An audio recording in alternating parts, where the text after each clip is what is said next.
in 2020, Joe Biden didn't run on policy, right? He ran on, I'm not Donald Trump. He should have been doing this for the last year if he was serious about winning re-election, but I think he sort of thought he was doing a better job than he was, and he didn't want to sit back on his laurels and just say, don't look at my record, look at the opposition, right? So again, it's not too late, but it's probably still too early to say that this is a surefire slam dunk strategy, just given how far Biden has fallen since when he came in office. Welcome to Reporter's Notebook, where we talk to the Washington Examiner's top journalists about the stories breaking on their beats. I'm Jim Antle, and I'm joined today by White House reporter Christian Datoc. Christian, we're, at the time we're filming this, nearing another anniversary of the January 6th attack on the Capitol. This has become a major theme of President Joe Biden's re-election bid, has it not? Yeah, that's right, Jim, and it's one that Democrats have really wanted him to harp on for the past year or so, since he formally launched his campaign. We had all that talk about Bidenomics and how great the economy is. I don't need to get into the details because, you know, we know what the polling says. But now finally the president is listening to those Democrats outside of his campaign, trying to shine the light back on Trump and what happened at the Capitol 3 years ago this Saturday.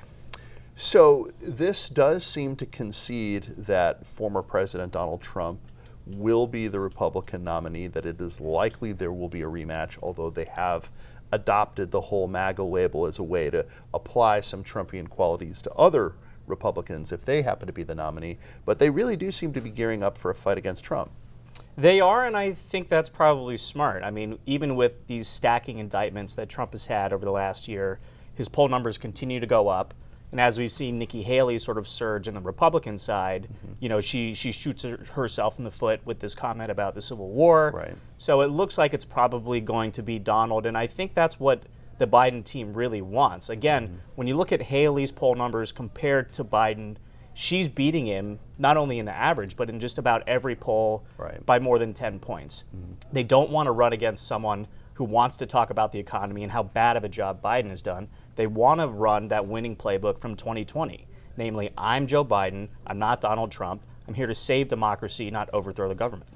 So one area that the Biden team does have a little bit of concern with is some of their poll numbers with core Democratic constituencies, minority voters, younger voters, in some cases lower propensity Democratic voters. Have they really started to sound the alarm on that front? Well, publicly, no, but privately, yes. And I think when you look at his polling among black voters, Latino voters, voters under 35, there's a real cause for alarm. I think in 2020, he won around 80% of the black vote. He's now polling around 63%.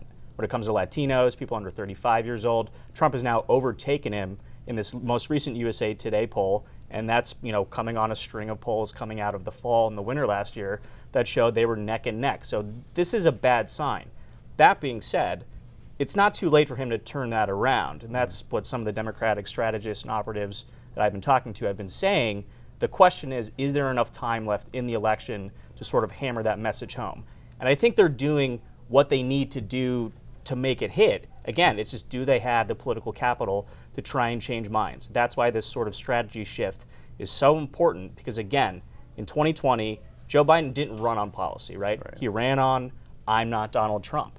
He should have been doing this for the last year if he was serious about winning re-election, but I think he sort of thought he was doing a better job than he was, and he didn't want to sit back on his laurels and just say, don't look at my record, look at the opposition, right? So again, it's not too late, but it's probably still too early to say that this is a surefire slam dunk strategy, just given how far Biden has fallen since when he came in office.